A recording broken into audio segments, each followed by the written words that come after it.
Baik, ada pertanyaan teman-teman semuanya sebelum kita mulai presentasi ini? Cukup, Pak. Cukup. Baik, untuk moderator, kayak saya bisa moderator ya? Bisa, Bapak. Oke, baik. Sebelum kita mulai, mari kita awali perkuliahan kita ini dengan berdoa. Ya, saya pimpin dengan cara agama Islam. Bagi yang non-Muslim, silahkan menyesuaikan sesuai dengan eh, kepercayaan dan agamanya masing-masing. Mari kita mulai, kita awali perkuliahan ini dengan sama-sama mengucap basmalah. Bismillahirrahmanirrahim. Semoga apa yang kita lakukan mendatangkan amal kebaikan dan pahala. Ya, silakan Kak Yesa untuk memandu jalannya diskusi studi kasus ini. Ya, Baik, Pak. Saya izin untuk share screen terlebih dahulu.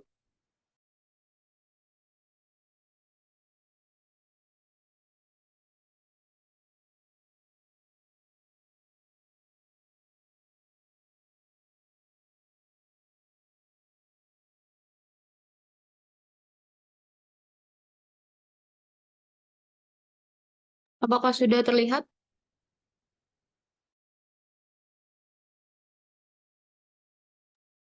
ya, silakan. Teman-teman yang lain Hmm, lihat ya.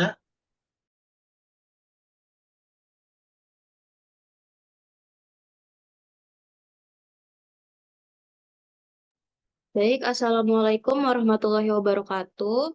Em, Pertama-tama, em, perkenalkan, kami dari kelompok satu akan mempresentasikan mengenai studi kasus epistemologi ilmu di bidang keperawatan.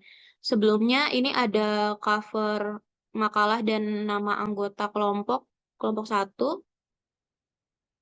Lalu ada kata pengantar dan daftar isi. Izin, saya potong sebentar. Jadi memang ketika saya ketanyakan ke dosen koordinator, tidak diwajibkan untuk membuat logbook. Namun khawatir manakala ditanyakan di akhir perkuliahan, teman-teman siapkan itu logbook yang akan diupload di Google Classroom ya. Kemudian hasil dari pekerjaan-pekerjaan kelompok ini silakan Anda nanti upload di Google Classroom. Jadi manakala dipertanyakan kita ada buktinya. Itu ya. Terima kasih ya Kaisa. Silakan lanjutkan. Baik, Pak. Oke, buat yang pertama itu ada pertanyaan dari studi kasusnya. Di sini ada 5 pertanyaan, tetapi ada bagian A, B, C, dan ada yang cuma 1 pertanyaan. Baik, di sini ada jawaban studi kasus. Yang pertama, kita akan mereview atau menganalisis skripsi 1 terlebih dahulu. Ini diambil di tahun 2021, skripsi sarjana 1 keperawatan, penulisnya Mustika Widya Stuti. Judul skripsinya adalah faktor-faktor yang berkontribusi terhadap kesalahan pemberian obat di ruang rawat inap RSUD Depok. Jadi untuk jawaban yang pertama yaitu pertanyaan dasar dari epistemologi ilmu di bidang keperawatan. Untuk bagian A, jenis pengetahuan yaitu menunjukkan adanya eksplanatif. Jadi skripsi ini itu melampaui deskripsi statistik sederhana dan membangun pengetahuan yang menjelaskan suatu hubungan kausalitas atau bisa disebut sebab akibat antara variabel edukasi dan insiden keselamatan pasien. Lalu yang bagian B ada sifat pengetahuan. Jadi ini menunjukkan adanya empiris positivistik, yaitu pengetahuan ini berpijak pada data yang dapat diindra dan diukur atau bisa disebut skor kuesioner yang kemudian diproses secara logis atau matematis. Lalu yang di bagian C ada tujuannya, yaitu kita diuji melalui teori. Jadi di skripsi ini fokus utamanya adalah memverifikasi teori manajemen risiko seperti Swiss Cheese Model untuk membuktikan faktor mana yang menjadi lubang pertahanan dalam sistem pemberian obat. Lalu di bagian kedua ada kita disuruh menganalisis sumber dan dasar pengetahuan. Jadi di bagian A ada sumber utamanya, yaitu data lapangan primer. Jadi di sini itu membahas sumber otoritas kebenaran dalam skripsi. Ini adalah pengalaman objektif dari 41 perawat yang dikonversi menjadi data kuantitatif. Lalu di bagian B ada posisi teori. Jadi ini menjelaskan suatu kerangka penjelas atau bisa disebut explanatory framework. Jadi teori ini itu digunakan untuk mengisolasi variabel atau variabelnya itu seperti komunikasi, beban kerja, dan lain-lain. Sehingga fenomena kesalahan obat ini di dalam keperawatan yang kompleks bisa dipahami secara parsial dan sistematis. Lalu di bagian C ada peran subjektif peneliti, yaitu netral dan jarak jauh. Jadi peneliti skripsi tersebut bertindak sebagai instrumen pengumpul data yang impersonal untuk menjaga objektivitas hasil atau bisa disebut bebas nilai. Berikutnya akan dijelaskan oleh teman saya. Selanjutnya itu, yang nomor 3 itu metode sebagai cara memperoleh pengetahuan. Yang A itu metode dominan campuran dengan dominasi kuantitatif analitik melalui desain course seksional. Yang B itu asumsi epistemologis, itu positifisme berasumsi bahwa realitas kesalahan klinis bersifat tunggal, objektif, dan dapat dipecah-pecah menjadi bagian-bagian kecil atau variabel untuk diteliti. Yang C itu menentuan pengetahuan ilmiah. Pengetahuan dianggap ilmiah jika ia lolos uji signifikasi statis p-value kurang dari 0,05 dan memiliki reliabilitas instrumen yang tinggi. Yang keempat itu pola epistemologis kolektif, menunjukkan tradisi keperawatan sebagai ilmu keselamatan atau safety science, di mana pengetahuan dibangun melalui pengawasan terhadap prosedur dan sistem kerja. Yang kelima itu refleksi dasar epistemologis. Yang A itu ciri utama rasionalitas teknis yang berfokus pada efisiensi sistem. Yang keempat, yang B, kekuatan dan keterbatasan. Sangat kuat dalam memberikan solusi manajerial berbasis bukti, namun terbatas karena kurang menyentuh dimensi psikologi individu yang melakukan kesalahan. Yang C itu implikasi, mendorong praktik keperawatan yang kaku pada SOP dan mengutamakan pendidikan berkelanjutan sebagai fondasi profesionalisme. Selanjutnya ada skripsi 2 pada tahun 2022 dengan penulis Dinar Aufia Fadilah Hakim dan judul Hubungan Komunikasi Terapeutik Perawat dengan Tingkat Kecemasan Keluarga Pasien di Ruang ICU RSUD Kabupaten Bekasi. Yang pertama, pertanyaan dasar epistemologi. Yang A, ada jenis pengetahuan eksplanatif, menghasilkan pengetahuan tentang bagaimana sebuah tindakan interpersonal komunikasi dapat mempengaruhi kondisi internal orang lain seperti kecemasan. Yang B ada sifat pengetahuan integratif empiris psikologis, pengakuan yang dihasilkan menghubungkan fakta perilaku nyata dengan interpretasi kondisi mental manusia. Yang C ada tujuan yang menguji teori, memvalidasi teori interaksi manusia seperti teori Hilgard-Peplau dalam konteks lingkungan keperawatan yang kritis. Nomor kedua itu ada analisis sumber dan dasar pengetahuan, sumber utama data lapangan perspektif subjek, pengetahuan bersumber dari persepsi subjektif keluarga pasien yang kemudian diobjektifkan melalui skala pengukuran kecemasan. Yang B ada posisi teori, alat analisis, teori komunikasi terapeutik menjadi standar kebenaran untuk menilai apakah perilaku perawat sudah sesuai atau belum. Yang C adalah peran subjek peneliti atau netral. Peneliti membatasi diri agar tidak mempengaruhi emosi responden demi mendapatkan data asli mengenai tingkat kecemasan.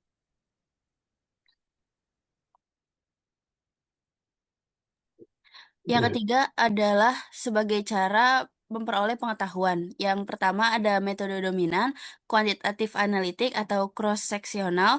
Yang B ada asumsi epistemologis, realisme naif yang berasumsi bahwa kecemasan keluarga adalah entitas yang nggak bisa yang bisa diukur secara pasti menggunakan kuesioner seolah-olah kecemasan itu adalah benda fisik. Yang C adalah pengetahuan ilmiah, pengetahuan yang dianggap valid jika terdapat hubungan linear yang signifikan secara statistik. P sama dengan 0,003 antara variabel komunikasi dan kecemasan.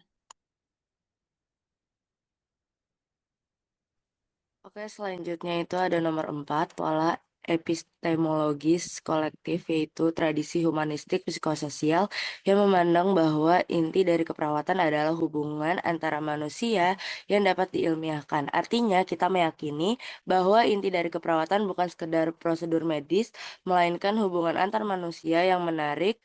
Hubungan ini bukanlah hal yang abstrak, melainkan sesuatu yang dapat diilmiahkan atau diukur secara ilmiah. Selanjutnya itu nomor 5, ada refleksi dasar epistemologis. Yang pertama itu ciri utama, yang dimana menekankan pada aspek caring yang terukur, dimana kita ingin membuktikan bahwa kepedulian atau sentuhan manusia itu punya dampak nyata yang bisa diobservasi dan diukur efektivitasnya terhadap kesembuhan pasien. Lalu yang kedua, yang B itu ada kekuatan dan keterbatasan, mampu membuktikan pentingnya aspek non-fisik dalam ICU, namun seringkali mengabaikan faktor lingkungan atau kebisingan mesin ICU yang juga mempengaruhi kecemasan.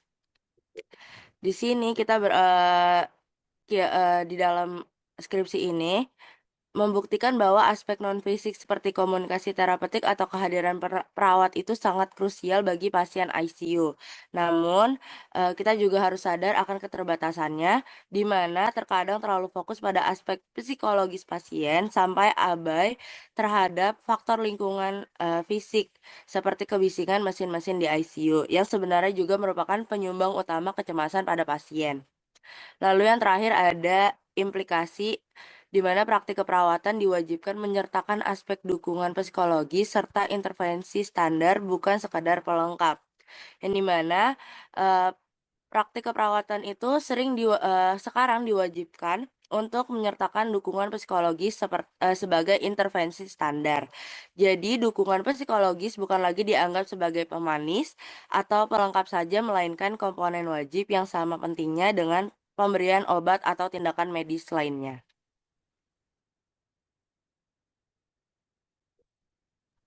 Baik, selanjutnya skripsi 3 pada tahun 2023, penulisnya itu Sarah Dewi Permatasari. Judul skripsinya hubungan kualitas tidur dengan fungsi kognitif pada pasien stroke iskemik usia produktif. Nah, yang pertama itu pertanyaan dasar epistemologi. Yang A, jenis pengetahuan eksplanatif, menjelaskan kaitan fungsional antara ritme sirkadian atau tidur dengan kapasitas neurologis kognitif. Yang B, sifat pengetahuan empiris, klinis, pengetahuan dibangun di atas dasar observasi biologis dan hasil tes performa otak yang nyata. Nah, tujuannya itu untuk menemukan fakta. Peneliti berupaya menemukan kebenaran empiris tentang apakah usia produktif memiliki pola hubungan yang sama dengan lansia dalam dampak stroke. Yang kedua itu ada sumber dan dasar pengetahuan. Yang A itu ada sumber utama. Sumber utamanya itu yaitu data lapangan dan klinis, menggabungkan laporan subjektif kualitas tidur dengan hasil tes objektif fungsi kognitif. Selanjutnya yang B itu posisi teori. Kerangka penjelas. Teori neurologi digunakan untuk menjelaskan mekanisme bagaimana kerusakan sel otak pada stroke iskemik mengganggu fungsi kognitif. Nah, yang C itu peran subjek peneliti, yaitu netral objektif. Peneliti berperan sebagai evaluator klinis yang bertindak sesuai protokol penilaian medis standar. Terus,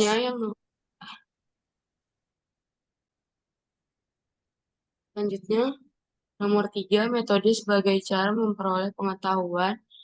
A. Metode dominan, yaitu kuantitatif atau analitik korelasi. B. Asumsi epistemologis fisikalistik, yaitu percaya bahwa segala proses mental atau kognitif memiliki kaitan langsung dengan kondisi fisik tubuh, atau otak dan tidur. C. Penentuan pengetahuan ilmiah mengandalkan validitas instrumen internasional. Meskipun hasil penelitian menunjukkan tidak ada hubungan, atau P sama dengan 0,052, data ini tetap merupakan pengetahuan ilmiah karena jujur terhadap fakta lapangan.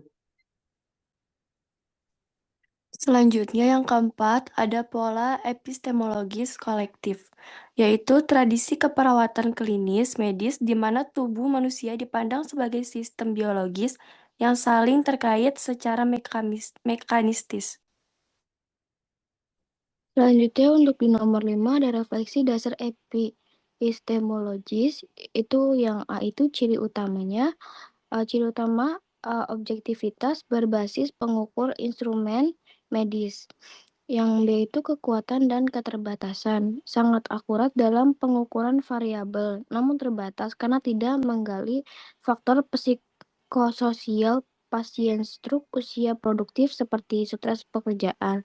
Yang C, implikasi membuka jalan bagi penelitian multidimensi untuk memahami proses pemulihan stroke secara lebih luas. Selanjutnya, deskripsi sudah terbitkan tahun 2024 dengan penulis Sarah Nabila. Yang pertama, pertanyaannya tentang epistemologi, ada jenis pengetahuan, ada eksploratif dan juga aplikatif, menjelaskan hubungan perilaku dengan diri dari dasar intervensi klinis praktis. B. Sifat pengetahuan, jenis empiris, pengetahuan didasarkan pada hubungan kausalitas antara kepastian manajemen diri dan juga keparahan penyebab fisik. Dan yang C, dia ada tujuan untuk menguji teori. Secara khusus, menguji teori kemandirian dalam orang dalam konteks perawatan luka diabetes berkontak.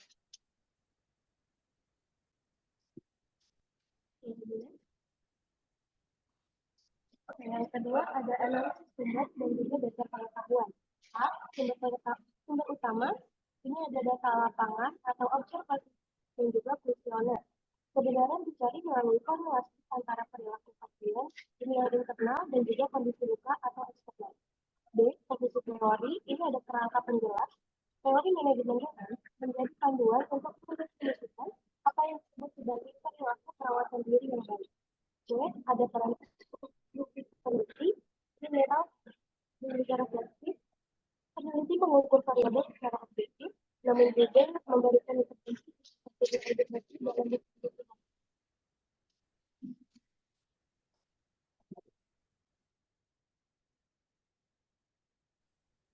Baik, selanjutnya ada pola epistemologis kolektif.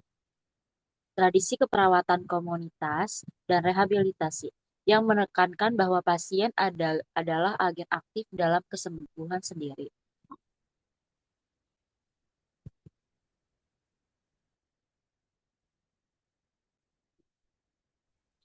Yang selanjutnya itu ada refleksi dasar epistemologis.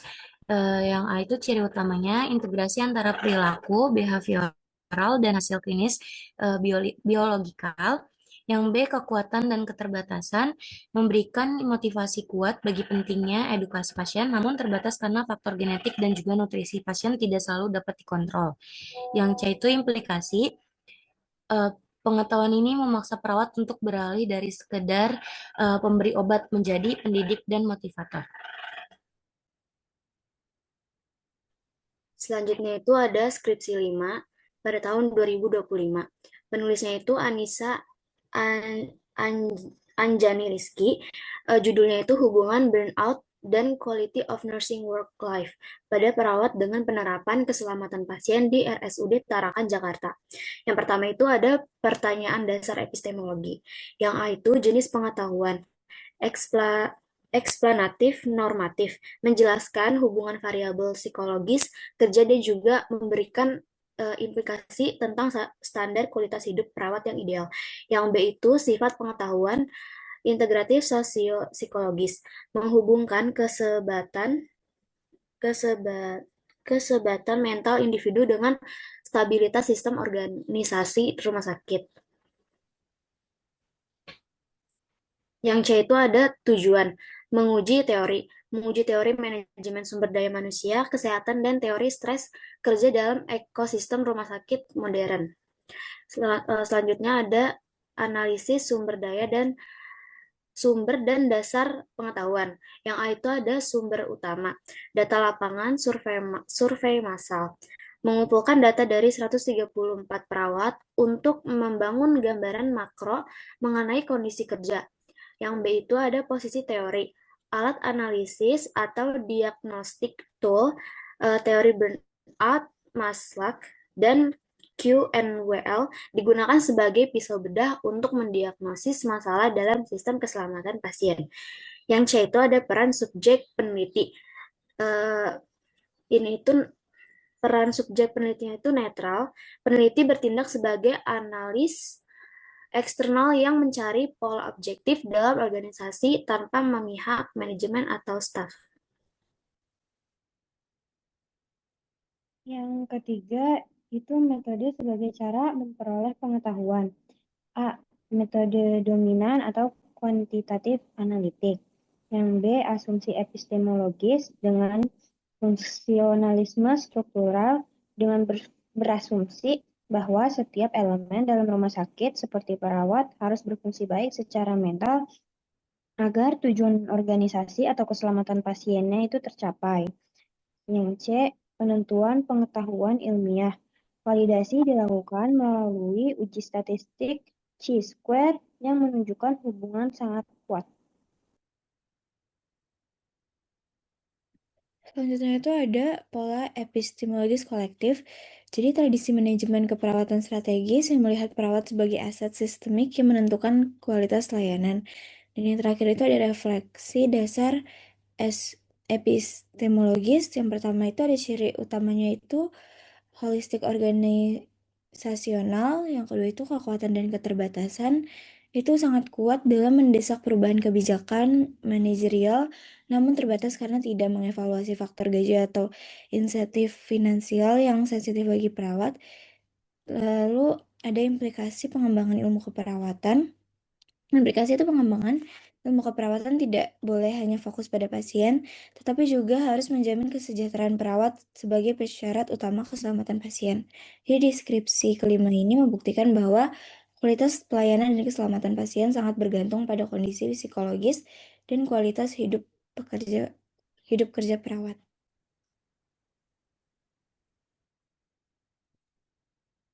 Baik, Pak. Di slide terakhir ini ada daftar pustakanya dari skripsi tahun 2021 sampai skripsi S1 keperawatan tahun 2025. Sekian, terima kasih. Baik, kita berikan aplaus yang luar biasa untuk kelompok 1 ya. Apresiasi yang luar biasa. Baik, berikutnya langsung saja yang berkaitan dengan aksiologi ya. Sudah kalian memaparkan. Ya, ada pertanyaan dulu. Sorry, maaf. Aduh, tanggapan. Lupa saya. Tanggapan dulu terkait hasil presentasi atau pemaparan dari kelompok 1. Silakan, Kak Yesa dipandu untuk tanggapan dari teman-teman. Teman-teman mungkin kalau ada yang mau bertanya boleh ditanyakan ya. Kalau nggak ada bisa boleh mohon reaction jempolnya. Atau juga bisa langsung lewat message ya untuk bertanya. Gitu. Jadi takut lupa kan. Silakan teman-teman yang lainnya.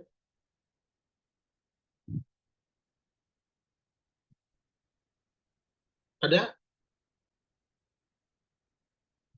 Pak, sepertinya tadi presentasinya sudah jelas, jadi sudah cukup. Baik, lanjut deh kalau gitu. Sebelum nanti saya berikan ulasan. Lanjut kelompok 2, ya Esa.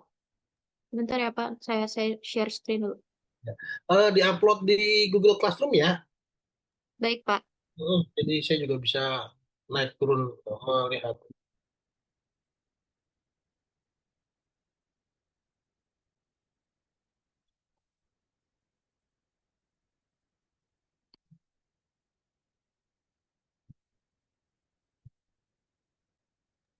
Baik, sebelumnya Assalamualaikum warahmatullahi wabarakatuh.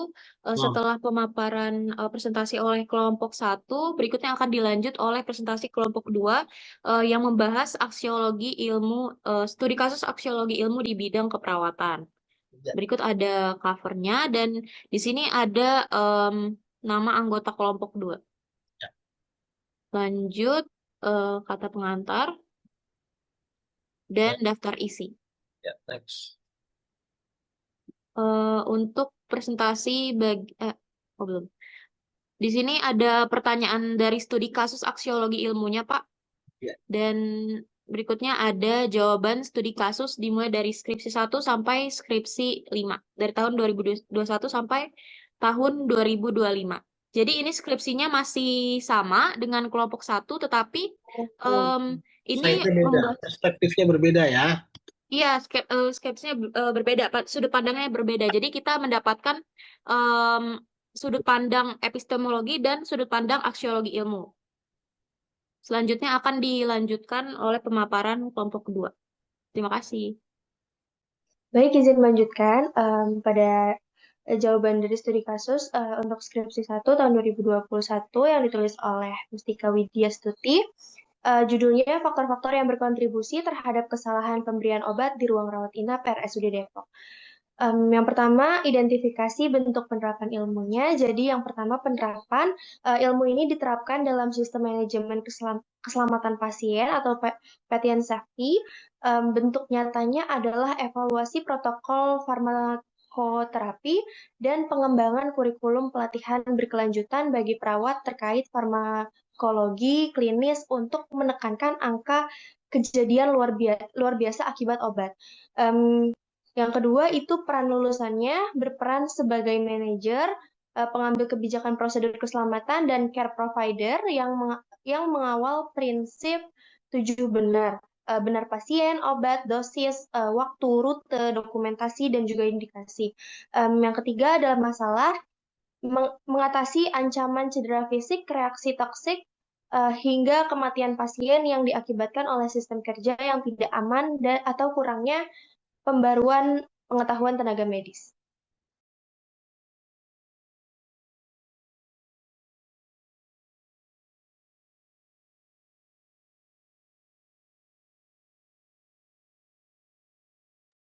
Baik, izin melanjutkan. Yang kedua ada analisis nilai praktik keilmuan.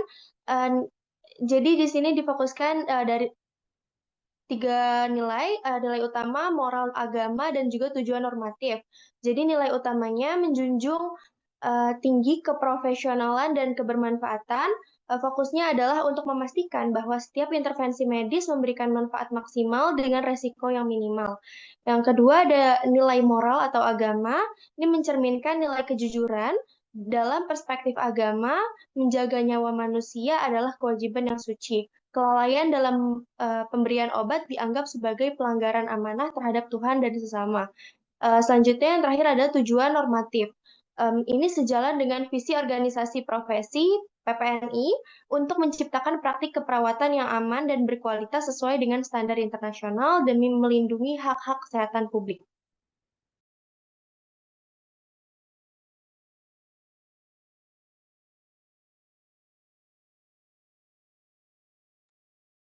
Yang ketiga ada dampak dan konsekuensi praktis. Jadi manfaatnya itu pasien mendapat jaminan keamanan pengobatan, keluarga merasa tenang, dan biaya perawatan ini tidak membengkak akibat komplikasi kesalahan medis. Resikonya jika hasil penelitian ini diabaikan oleh manajemen, maka lingkaran setan kesalahan pemberian obat ini akan terus berulang, yang dapat berujung pada gugatan hukum bagi rumah sakit. Dan pihak yang terkait itu adalah pasien. Pasien adalah pihak yang paling diuntungkan oleh ketelitian perawat. Sebaliknya, jadi kalau perawat ini akan dirugikan secara karir jika terjadi malpraktik.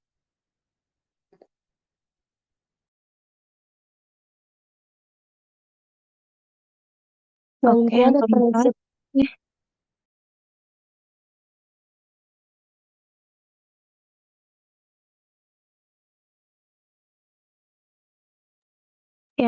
prinsip ada prinsip etika profesi, yaitu kalau etika mengutamakan prinsip non-maleficent, jadi tidak membahayakan.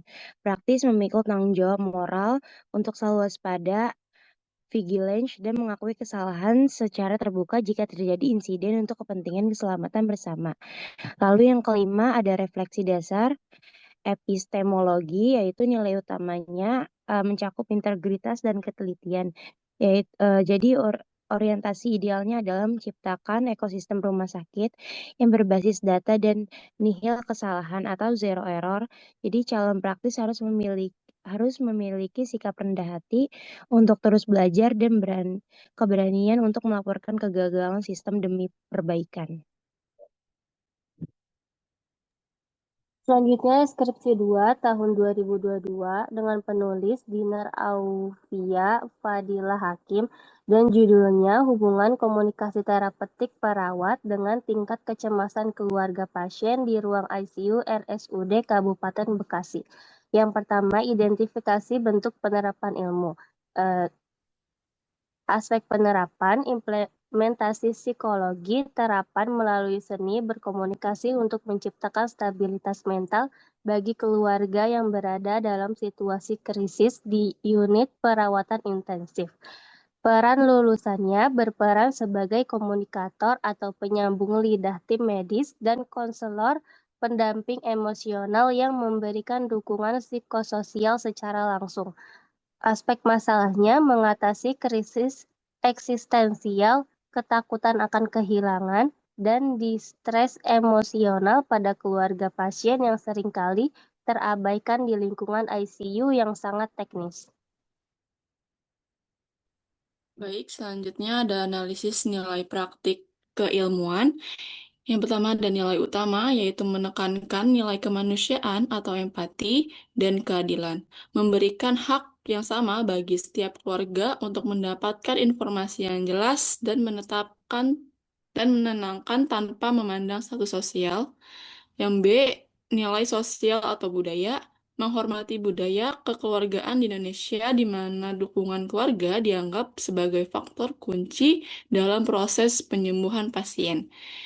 Selanjutnya ada tujuan normatif, yaitu mewujudkan filosofi family-centered care di mana keluarga tidak dipandang sebagai pengganggu di ICU, melainkan mitra dalam proses asuhan.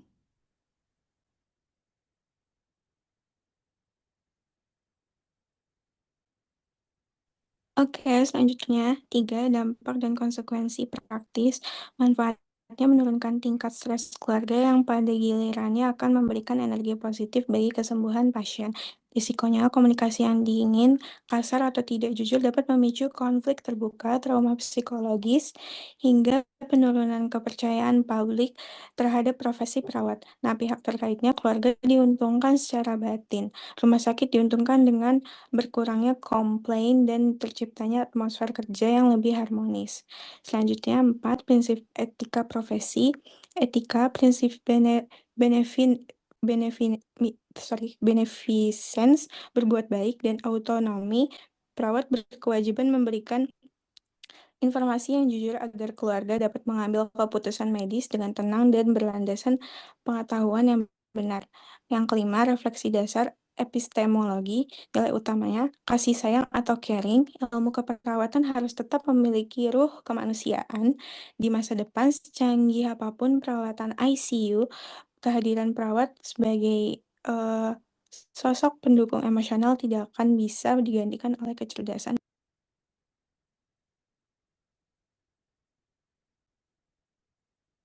Selanjutnya, skripsi 3 tahun 2023, penulisnya ada Sarah Dewi Permatasari, judulnya Hubungan Kualitas Tidur dengan Fungsi Kognitif pada Pasien Stroke Ischemic Usia Produktif. 1. Identifikasi bentuk penerapan ilmu. A. Penerapan. Ilmu ini diterapkan dalam praktik keperawatan, khususnya pada asuhan keperawatan neurologis dan rehabilitasi pasien stroke. Bentuk nyatanya adalah pengkajian kualitas tidur menggunakan PSK, PSQI, dan fungsi kognitif MOCA-INA sebagai bagian dari evaluasi kondisi pasien serta pengembangan intervensi keperawatan untuk meningkatkan kualitas tidur guna menunjang fungsi kognitif pasien stroke iskemik usia produktif. B. Peran lulusan. Berperan sebagai care provider dalam memberikan asuhan keperawatan komprehensif, serta sebagai edukator yang memberikan edukasi kepada pasien dan keluarga terkait pentingnya kualitas tidur terhadap pemulihan kognitif. Selain itu, juga berperan sebagai researcher dalam mengidentifikasi hubungan faktor risiko yang mempengaruhi kondisi pasien.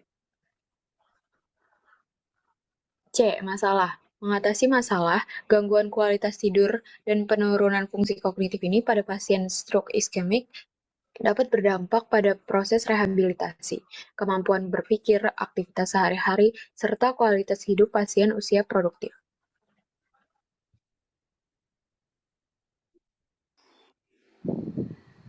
Kedua, analisis nilai praktik keilmuan. Yang A. Nilai utama menjunjung tinggi nilai keilmuan berbasis evidence-based practice, di mana perawat menggunakan data objektif untuk menentukan intervensi terbaik dalam meningkatkan kualitas tidur dan fungsi kognitif pasien. Yang B. Nilai moral atau agama mencerminkan nilai kepedulian atau caring dan tanggung jawab dalam merawat pasien. Dalam perspektif agama, membantu proses pemilihan pasien merupakan bentuk ibadah dan menjaga kualitas hidup manusia adalah bagian dari amanah. C. Tujuan normatif. Sejalan dengan standar praktik keperawatan profesional dalam meningkatkan kualitas hidup pasien stroke, khususnya usia produktif, agar tetap mampu berfungsi secara optimal secara fisik, kognitif, dan sosial. Yang ketiga, ada dampak dan konsekuensi praktis, yaitu manfaatnya pasien mendapatkan penanganan yang lebih komprehensif, tidak hanya fokus pada kondisi fisik, tetapi juga kualitas tidur dan fungsi kognitif. Hal ini dapat mempercepat rehabilitasi, meningkatkan kemandirian, serta kualitas hidup pasien. Lalu ada risikonya, jika aspek kualitas tidur diabaikan, maka dapat terjadi penurunan fungsi kognitif yang lebih lanjut, memperlambat pemulihan, serta meningkatkan beban keluarga dan sistem pelayanan kesehatan. Lalu ada pihak terkait, pasien dan keluarga sebagai penerima manfaat utama. Perawat dan tenaga kesehatan lainnya berperan dalam melaksanakan intervensi. Institusi pelayanan kesehatan juga terdampak dalam peningkatan mutu layanan. Yang keempat, ada prinsip etika profesi. Etika itu mengutamakan prinsip beneficence, yaitu berbuat baik dan non-maleficence yang tidak membahayakan, dengan memberikan intervensi yang mendukung pemulihan pasien secara optimal, termasuk memperhatikan aspek kualitas tidur sebagai bagian penting dari kesehatan pasien. Yang kelima, ada refleksi dasar epistemologi. Nilai utamanya itu mengutamakan integritas ilmiah dan pendekatan holistik dalam keperawatan. Pengetahuan ini tidak hanya berfokus pada penyakit utama, yaitu stroke, tetapi juga faktor pendukungnya kayak kualitas tidur yang mempengaruhi fungsi kognitif. Orientasi idealnya itu adalah menciptakan praktik keperawatan yang komprehensif, berbasis data dan berorientasi pada peningkatan kualitas hidup pasien, khususnya pada usia produktif. Baik, selanjutnya ada skripsi 4 tahun 2024 dengan penulisnya itu Farah Nabila dengan judul Hubungan Self-Care Manajemen Diabetes Mellitus terhadap derajat luka ulkus kaki diabetik pada pasien diabetes mellitus tipe 2. Yang pertama, identifikasi bentuk penerapan ilmu.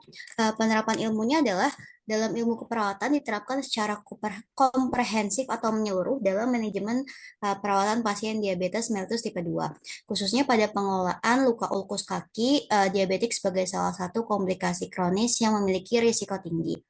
Implementasi nyatanya terlihat melalui pendekatan self-care management yang terstruktur dan berkelanjutan, meliputi pengaturan diet yang sesuai dengan kondisi metabolik dari pasien, kepatuhan terhadap terapi farmakologis, pemantauan kadar glukosa darah secara rutin, peningkatan aktivitas fisik yang terukur, serta perawatan kaki secara optimal. Pendekatan ini tidak hanya berorientasi pada penyembuhan luka, tapi juga sebagai upaya preventif dalam menekan progresivitas, komplikasi, serta meningkatkan kualitas hidup pasien secara holistik. Yang B, peran lulusan. Lulusan keperawatan memiliki peran strategis sebagai care provider yang memberikan asuhan keperawatan berbasis kebutuhan individu pasien secara langsung dan berkesinambungan. Selain itu juga berperan sebagai edukator yang secara aktif memberikan edukasi kesehatan berbasis bukti guna meningkatkan pemahaman dan kemandirian pasien dalam melakukan self-care. Tidak kalah penting juga, perawat juga berfungsi sebagai manajer yang mampu merencanakan, mengorganisasi, dan mengevaluasi intervensi keperawatan secara sistematis untuk mencegah komplikasi lebih lanjut, serta memastikan kontinuitas atau kelanjutan perawatan yang optimal.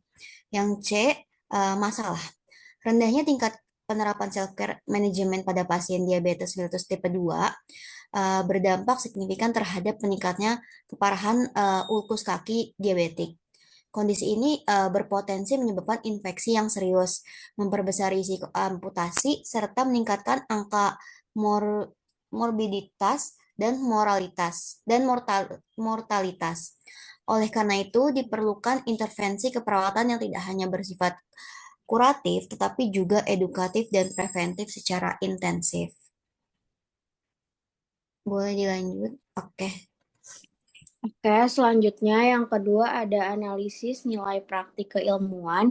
Yang A adalah nilai utama, menjunjung tinggi profesionalitas dan kebermanfaatan dalam praktik keperawatan dengan fokus pada peningkatan kualitas hidup pasien melalui pengelolaan penyakit kronis secara mandiri dan berkelanjutan. Yang B, nilai moral atau agama, mencerminkan nilai kepedulian dan tanggung jawab terhadap kesehatan pasien dalam perspektif moral dan agama, membantu pasien dalam menjaga kesehatan dan mencegah komplikasi merupakan bentuk pengabdian serta upaya menjaga kualitas hidup manusia. Yang C, tujuan normatif sejalan dengan standar praktik keperawatan dan organisasi profesi PPNI dalam meningkatkan mutu pelayanan kesehatan, khususnya dalam mencegah komplikasi diabetes melalui pendekatan promotif dan preventif. Yang ketiga, ada dampak dan konsekuensi praktis. Manfaatnya, pasien mampu meningkatkan kemampuan self-care sehingga dapat mengontrol kadar gula darah, mencegah perburukan luka, mempercepat penyembuhan, serta menurunkan risiko amputasi dan komplikasi lainnya. Risikonya jika self-care manajemen tidak diterapkan dengan baik, maka kondisi luka dapat semakin memburuk, meningkatkan risiko infeksi, amputasi, bahkan kematian. Pihak yang terkaitnya yang pertama ada pasien menjadi pihak yang paling diuntungkan dari penerapan self-care yang baik, sedangkan tenaga kesehatan berperan penting dalam memberikan edukasi dan pendampingan. Institusi pelayanan kesehatan juga berperan dalam menyediakan sistem perawatan yang optimal.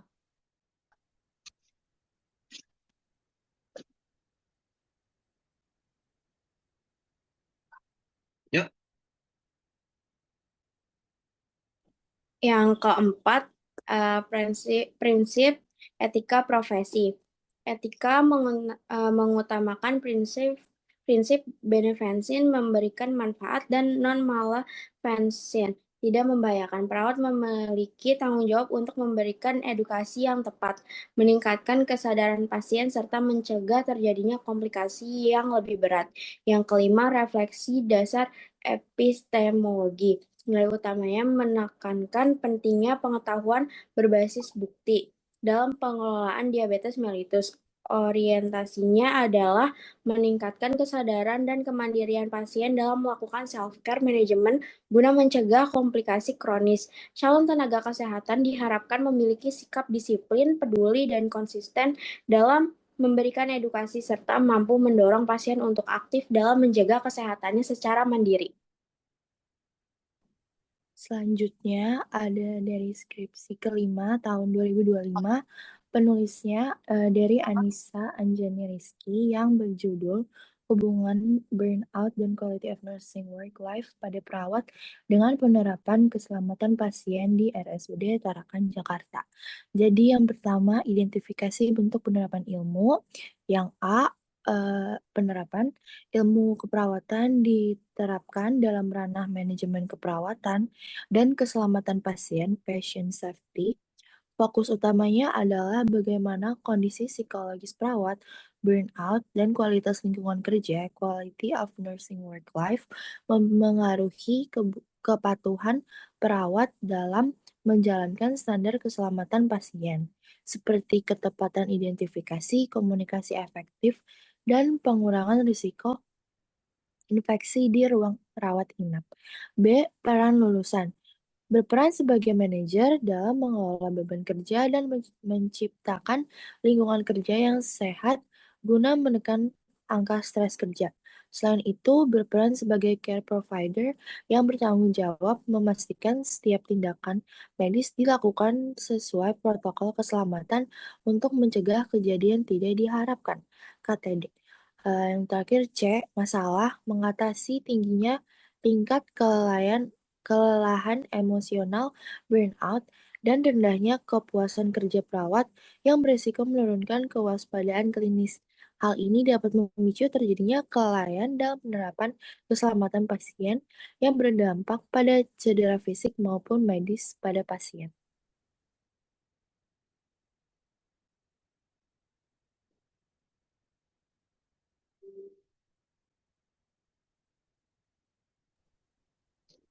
Baik, selanjutnya ada analisis nilai praktik keilmuan. Jadi yang pertama ada nilai utamanya, mengedepankan integritas profesional dan keselamatan sebagai prioritas tertinggi dalam pelayanan kesehatan.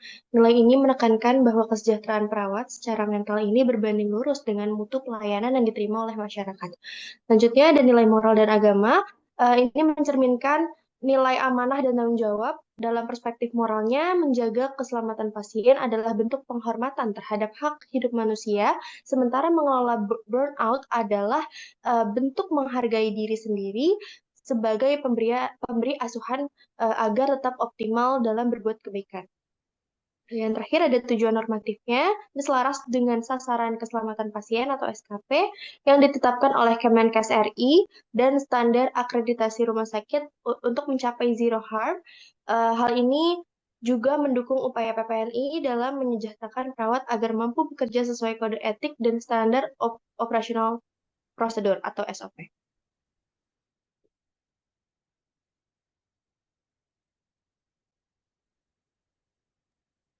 Selanjutnya ada dampak dan konsekuensi praktis. Manfaatnya ini tercipta lingkungan kerja yang suportif, meningkatkan kualitas hidup perawat, yang secara otomatis menurunkan angka kesalahan medis atau medical error, terus meningkatkan kepuasan pasien, dan juga memperkuat reputasi institusi rumah sakit dalam hal keamanan pelayanan. Resikonya jika burnout diabaikan dan kualitas kerja perawat ini buruk, maka penerapan keselamatan pasien ini akan menurun. Hal ini akan berisiko menyebabkan malpraktik, tuntutan hukum, serta menurunkan kepercayaan masyarakat terhadap kualitas pelayanan rumah sakit. Terus pihak yang terkaitnya ada perawat, pasien, dan juga manajemen rumah sakit. Perawat ini sebagai subjek yang perlu dikelola kesejahteraan mental dan lingkungan kerjanya, lalu pasien ini sebagai pihak yang menerima dampak langsung dari standar keselamatan yang diterapkan, dan manajemen Rumah Sakit RSUD Tarakan ini sebagai pengambil kebijakan yang bertanggung jawab menyediakan sistem kerja yang meminimalisir stres kerja dan mendukung budaya keselamatan.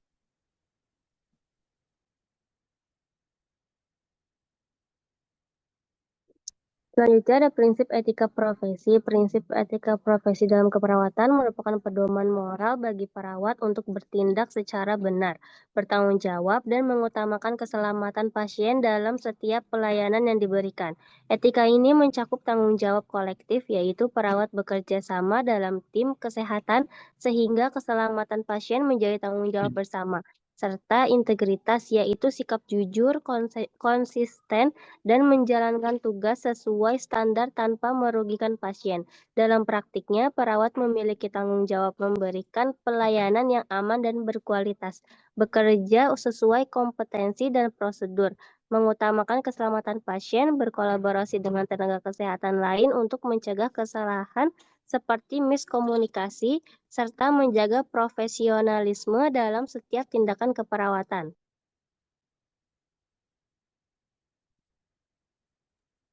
Selanjutnya ada refleksi dasar epistemologi, yaitu jadi nilai utamanya menekankan pentingnya pengetahuan berbasis bukti atau evidence-based partisi mengenai pengaruh faktor psikososial dan lingkungan kerja terhadap mutu pelayanan klinis. Jadi orientasinya adalah memahami bahwa keselamatan pasien tidak hanya bergantung pada keterampilan teknis, tetapi juga pada kesejahteraan mental perawat dan juga kualitas lingkungan kerja atau quality of nursing work life. Jadi calon tenaga kesehatan diharapkan memiliki kesadaran kritis bahwa menjaga kesehatan mental diri sendiri, mencegah burnout, merupakan tanggung jawab profesional demi menjamin ketelitian, disiplin, dan konsistensi dalam menerapkan standar keselamatan pasien secara berkelanjutan. Oke. Baik, di sini ada daftar pustakanya seperti yang kelompok 1. Sekian untuk pemaparan presentasi dari kelompok 2. Mohon maaf bila ada kesalahan kata. Terima kasih. Wassalamualaikum warahmatullahi wabarakatuh. Waalaikumsalam warahmatullahi. Ada tanggapan? Ya, silakan Kak Yesa.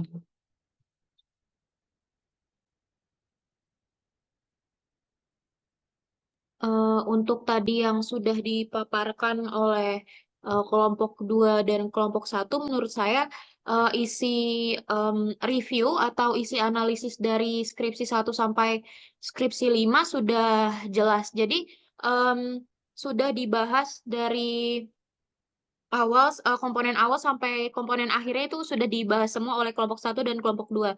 Jadi menurut saya tidak ada yang perlu ditanyakan lagi karena isinya sudah mencakup semuanya. Terima kasih, Pak.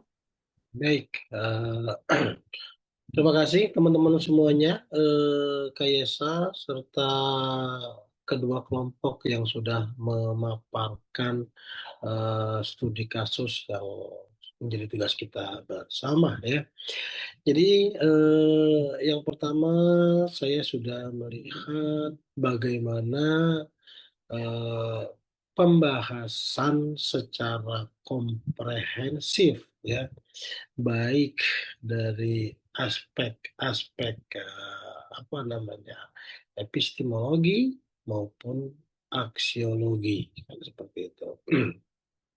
Nah, yang berikutnya adalah bagaimana teman-teman dalam melakukan pembahasan ini ya, tadi sudah sesuai ya dengan pertanyaan-pertanyaannya yang jenis apa yang harus dihasilkan oleh skripsi ya, teman-teman bisa menjelaskan secara eksplanatif ataukah interpretatif, normatif dan aplikatif ya kan.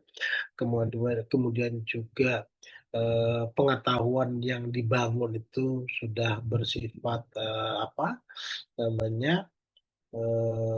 empiris kah, rasionalitas kah, interpretatif atau integratif ya, dan seterusnya, menemukan fakta di dalamnya, memahaminya fakta tersebut, kemudian mengujinya dengan teori. Nah, itu semua sudah Anda lakukan. Nah, hanya saja catatan dari saya adalah dari kelima ya, ada 5 kasus ya. Dari kelima kasus yang Anda jadikan dasar, nah gitu kan, 5 skripsi dalam prodi dasar itu Anda simpulkan. Gitu. Anda simpulkan berdasarkan dari kelima studi kasus yang berbeda-beda. Ini pemilihannya berbeda-beda ya, teman-teman ya. Nah, dari kelima skripsi yang, halo, bisa direspon? Maaf Pak, jadi ini 5 skripsi ini isinya sama. Jadi kayak kelompok 1 ambil skripsi dari tahun 2021 sampai tahun 2025, itu skripsi yang sama yang dipilih oleh kelompok 2. Karena kita akan membahas sesuai aspek epistemologi dan aksiologinya. Jadi kayak dari kelima skripsi ini kita dapat dua pandangan Pak dari sisi epistemologi dan sisi aksiologi ilmunya. Ya, baik, terima kasih. Maksud saya, dari kelima skripsi yang dibahas itu, yang diambil atau dijadikan sampel untuk dijadikan contoh studi kasus ini, bisa nggak dijadikan satu, dikelompokkan menjadi satu. Jadi dari 5 skripsi dari 2021 sampai 2024 itu Anda membuat kesimpulan menyeluruh. Kalau ini kan berbeda-beda ya, setiap skripsi A tahun 2001 Anda membuat penjabarannya, gitu kan ya. Nah, yang 2022 penjabarannya. Nah, dari kelima kasus yang Anda ambil, nah itu bisa nggak ditarik garis merahnya sehingga menjadi satu kesatuan, gitu. Oh, baik Pak, bisa dipahami. Jadi kayak dari kelima skripsi itu dibikin refleksi atau kesimpulannya ya Pak? Iya, jadi saya berpikir eh, menambahkan bagaimana nanti di dalam tugas itu dibuat lagi berdasarkan kelima kasus, ya kan? Kelima kasus yang Anda ambil, kelima skripsi yang Anda ambil, nah menurut epistemologi bagaimana, gitu loh. Apa penguasaannya, mengapa ternyata, maksud saya begini, Anda bisa mengambil benang merahnya mengapa studi-studi di keperawatan itu lebih menggunakan kuantitatif, itu lebih ilmiah gitu loh, ketimbang kualitatif. Kenapa? Di dalamnya ada uji klinis, ada data-data, kan gitu kan? Itu akan lebih lebih lebih cenderung bahwa dari kelima skripsi itu disimpulkan bahwa eh, apa namanya ketajaman epistemologi itu dijelaskan bahwa yang terbaik ya menurut menurut kelompok Anda metodenya seperti ini, gitu loh. Itu antara skripsi 1, 2, 3 metodenya sama semua atau berbeda-beda? Maaf Pak, jadi untuk metode sudah pasti beda karena isi skripsi kan beda Pak, jadi metodenya beda-beda.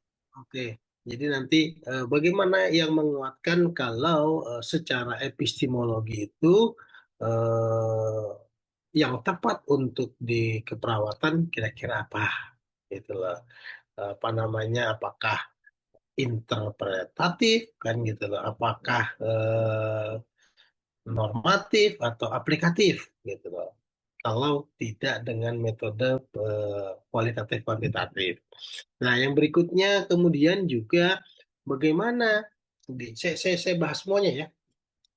Bagaimana yang aksiologi mampu menjelaskan bahwa bisa secara normatif ini memiliki nilai profesi, ya, kemudian perlunya sebuah asosiasi yang bisa melandasi tindakan keperawatan, ya. Asosiasi itu misalkan kita sepakat kode etik keperawatan Indonesia itu apakah masih relevan, kan begitu kan? Itu berkaitan dengan kedalaman aksiologi. Nah, yang berikutnya juga bagaimana di dalam nih poin terakhir ya, kita bicara yang belum ada nih. Ya, kan tadi 1 sampai 5 sudah dibahas semua. Nah, dari kelima kasus itu kita coba simpulkan ya. Yang berikutnya juga bagaimana konektivitas visi dan profesi, bagaimana menghubungkan analisis Anda dengan visi misi keprodian. Visi misi keprodian apa yo? Kayak paling tidak visi misi kampus lah sebagai kampus bela negara. Bagaimana Anda memiliki nilai gitu lah atau aksiologi yang berkaitan dengan apa? Dengan institusi yang melahirkan Anda. Terkoneksi nih.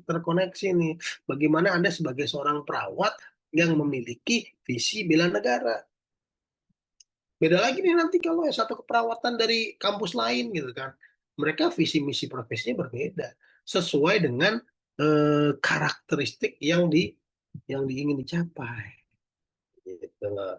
Dan juga saya terima kasih di dalam ulasan itu Anda sudah bisa menunjukkan bagaimana nih sikap etis calon praktisi yang mampu merumuskan tanggung jawab moral ilmuwan baik terhadap masyarakat maupun terhadap Tuhan. Misalkan apa namanya eh, di dalam tadi ya yang terakhir saya baca ya tentang burnout, bagaimana sih menyikapi burnout seorang perawat ketika kita melayani seorang pasien juga tidak melihat dari data-data saja. Bisa saja eh, apa namanya tensi darahnya naik bukan karena angka-angka, karena pelayanan kita yang kurang kurang baik gitu loh. Pelayanan kita kan bukan hanya ke pasien saja, Alma. Pasien tuh punya keluarga, ya nggak? Punya kanan kiri, kan begitu loh. Bagaimana kita melayani pasien bukan hanya secara prosedural, tapi juga dengan hati, kan begitu loh. Nah, kalau melihat pemaparan Anda tadi saya sampaikan bagaimana secara epistemologi atau ini mahasiswa keperawatan bukan hanya menghasilkan pengetahuan aplikatif dan deskriptif, tapi bagaimana dia tahu teori yang harus dilakukan untuk melakukan asuhan yang efektif. Tadi tuh kita mencoba untuk melayani secara hospitality menyeluruh kan gitu loh. Kemudian juga eh, apa namanya seorang perawat juga eh, harus netral, tidak terlibat secara emosional dan profesional dalam pemulihan pasien. Ada nggak tuh di kode etiknya tuh? Saya belum pelajari secara menyeluruh ya kode etik perawat. Kemudian bagaimana kalau yang eh, saya sedikit mendengar dan membaca tadi nilai dan etikanya, bagaimana nilai kemanusiaannya, gitu loh. Bagaimana nilai keprofesionalismenya. Anda sudah bisa menjelaskan bahwa ilmu keperawatan tidak pernah bebas nilai.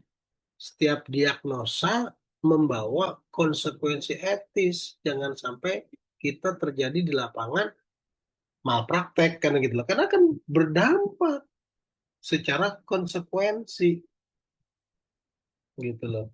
Jangankan kita udah berusaha memberikan pelayanan yang baik gitu loh. Kita apa namanya ngambil darah gitu loh. Kalau kondisi ke psikologis kita lagi apa namanya lagi emosi gitu kan masukin jarum yang biasanya Alma masukin jarum gak ada rasanya terasa sakit kan gitu loh. Gitu. Wah lagi dikejar-kejar pinjol kan gitu loh. Jadi lagi dikejar-kejar pinjol ya kan ada debt collector di depan rumah sakit udah nungguin atau nggak taunya pacarnya sudah nungguin di depan udah nunggu lama jadi masih nanganin satu pasien. Nah itu apa namanya mempengaruhi bagaimana kualitas pelayanan kita. Kemudian juga bagaimana kita menghitung ya pihak-pihak yang diuntungkan itu kemudian juga melakukan penelitian tentang bagaimana sih mengajarkan metode perawatan mandiri gitu loh. Jadi bukan bukan hanya menguntungkan satu pihak, dua pihak semuanya, pihak rumah sakit, pihak pasien, kan gitu loh. Kemudian juga diri Anda sendiri tidak sehingga tidak terjadi burnout seperti itu. Nah, eh, tadi yang saya minta bagaimana Anda bisa merefleksikan masa depan perawat.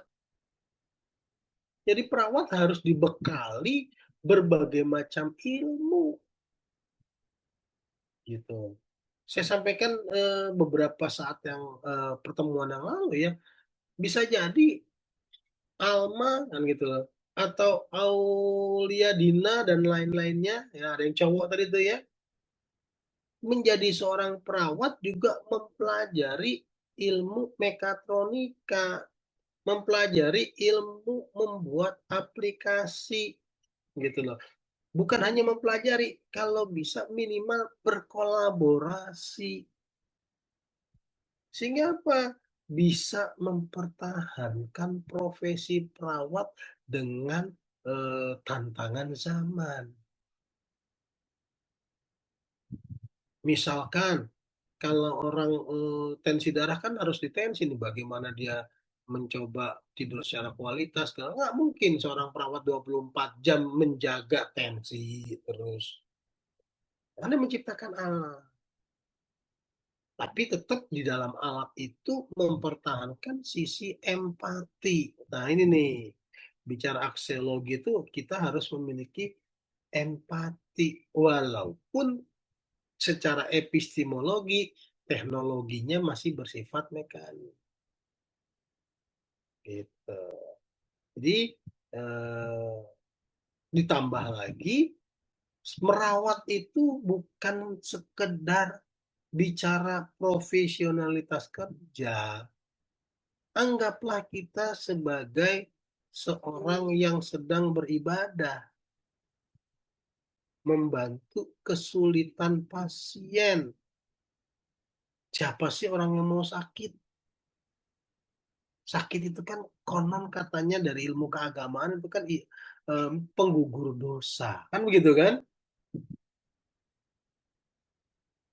Gitu loh. Dan kita sebagai perawat bagaimana untuk menganggapnya itu sebagai sebuah ibadah, ya, untuk merawat, bertanggung jawab atas kehidupan tersebut. Gitu. Jadi secara keseluruhan saya melihat bagaimana Anda menjelaskan secara epistemologi gitu loh, maupun secara aksiologi sudah lengkap jelas ya. Cuman saya tambahkan bagaimana untuk meningkatkan penelitian-penelitian Anda nanti, cara berpikir Anda bahasanya gitu ya. Ketika menjadi seorang perawat bukan hanya terpaku pada angka-angka klinis gitu loh. Ya banyak nih di Indonesia gitu mengeluhkan sakit tapi secara angka klinis normal gitu loh. Atau sebaliknya gitu. Nah, bagaimana eh, perawat ini hadir ya, bukan hanya secara profesional tetapi melahirkan aspek kemanusiaan gitu ya. Dan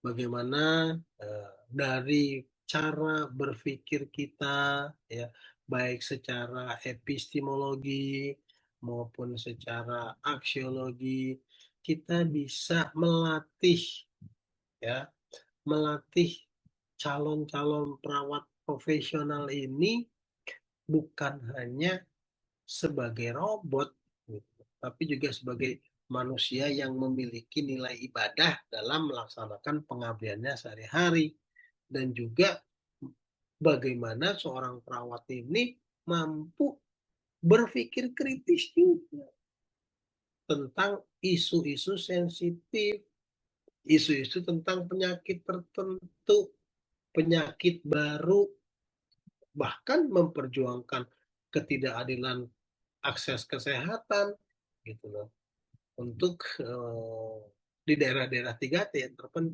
terpencil, terdalam, terluar, sehingga menjadi perawat-perawat yang handal begitu ya. Teman-teman sekalian, mungkin kita untuk minggu depan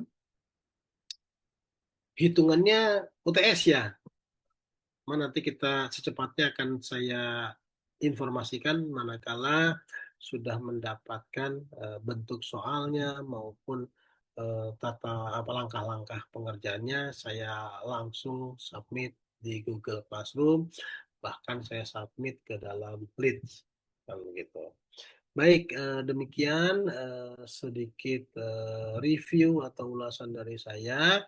Jadi nambah nih Kak Yesa dan teman-teman, bagaimana Anda merangkum kelima apa yang Anda telah telah tadi itu. Gitu. Jadi berdasarkan kasus 1, 2, 3, 4, 5, nah ini dirangkum jadi satu. Pasti berbeda itu kan, karena kasus 1, 2, 3-nya berbeda. Baik, metodenya segala macam. Nah, benang merahnya itu untuk apa namanya bisa dilihat dari sisi keperawatan, nah seperti apa. Sehingga bagaimana sih epistemologi yang cocok sebagai seorang perawat? Bagaimana sih dalam berpikir kritisnya seorang perawat itu aksiologinya harus seperti apa? Nah, dari 5 kasus itu. Ya. Baik, itu yang dapat saya sampaikan. Ada respon? Baik Pak, terima kasih atas reviewnya tadi. Berarti tinggal ditambahin kesimpulan dari 5 skripsi itu ya Pak? Ya, ditambahkan. Jadi apa namanya, secara keseluruhan berdasarkan kelima studi kasus yang kami angkat, kami menyimpulkan bahwa sama, indikatornya sama aja, sesuai dengan pertanyaan itu tadi. Cuman Anda menggabungkan dari kelima kasus tersebut, gitu ya. Izin yang tidak hadir siapa? Atau nanti mau di WA saja? Nanti saya WA Bapak aja. Oke, baik, terima kasih. Baik teman-teman, demikian perkuliahan. Bapak, Ya, maaf, belum dokumentasi Pak. oh iya, silakan.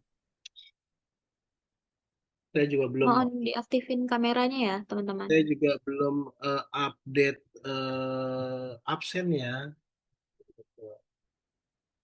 Jadi kalau di WA tuh kadang-kadang suka numpuk, saya nggak tahu, aduh saya mau nyari absen kelas ini yang mana orangnya kan gitu.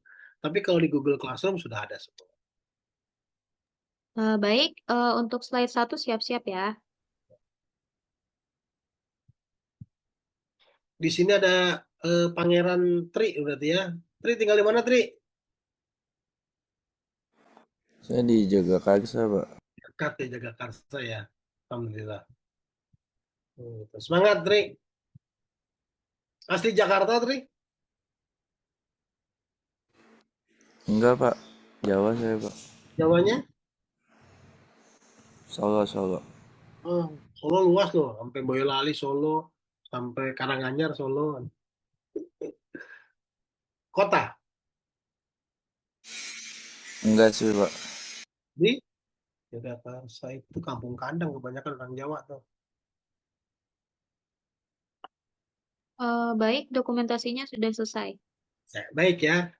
Baik ya teman-teman semuanya, tetap semangat. Mari kita apa namanya terus asah kompetensi kita, terus asah critical thinking kita ya, sesuaikan dengan apa namanya capaian pembelajaran kita, dan mudah-mudahan Anda ini ujung tombak ya sebagai profesi-profesi yang penting. Tanpa adanya seorang perawat, waduh, repot itu nanti. Bagaimana kita bisa meningkatkan kualitas hidup masyarakat Indonesia, gitu loh. Dan juga jasa-jasa Anda, niat Anda untuk mengabdikan itu sangat mulia, ya, membantu keberlangsungan hidup, membantu orang-orang yang sedang diuji kesehatannya. Jadi teruslah Anda bersemangat dari tugas-tugas atau cita-cita mulia Anda ini. Semoga cita-cita mulia Anda ini selalu dimudahkan oleh Tuhan dan juga mendapatkan pahala yang luar biasa. Ya. Nggak semua orang bisa menjadi perawat. Ketika Anda menjadi perawat, jadilah perawat yang baik. Jadilah perawat yang ikhlas. Gitu loh. Bukan hanya semata-mata bekerja, tapi semata-mata untuk meraih pahala. Ya, insya Allah kalau Anda bekerja itu dengan ikhlas, bekerja dengan semata-mata memperoleh pahala, rezeki akan sendirinya mengikuti. seperti bayangan, mengikuti Anda kemanapun Anda beraktivitas. Baik, teman-teman semuanya, mari kita akhiri perkuliahan kita ini dengan kita ucap hamdalah bersama-sama. Alhamdulillahirabbil alamin. Semoga apa yang sudah kita lakukan pada pagi hari ini mendatangkan banyak keberkahan, mendatangkan kebermanfaatan, dan aktivitas yang kita lakukan pada pagi hari ini dianggap salah satu ibadah dari kita, ya, yang menjadi amal kebaikan. Baik, selamat melanjutkan aktivitas, ya. Sampai jumpa. Sekali lagi saya tidak pernah bosan-bosan menyampaikan salam hormat saya kepada kedua orang tua Anda, ya.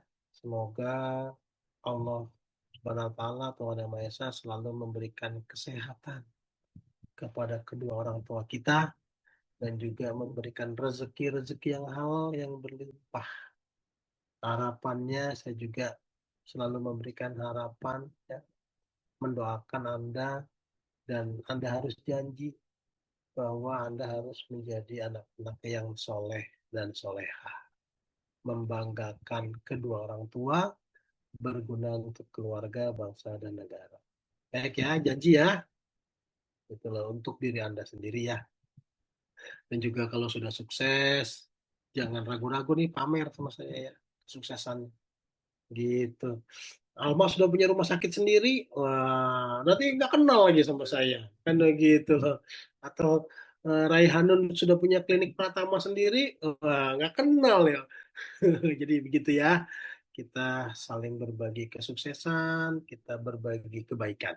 Ya, baik teman-teman semuanya yang saya banggakan, saya mohon maaf ya, saya akhiri. Assalamualaikum warahmatullahi wabarakatuh. Waalaikumsalam. Waalaikumsalam Terima kasih, warahmatullahi Bapak. wabarakatuh. Terima kasih Terima banyak, kasih, Bapak. Pak.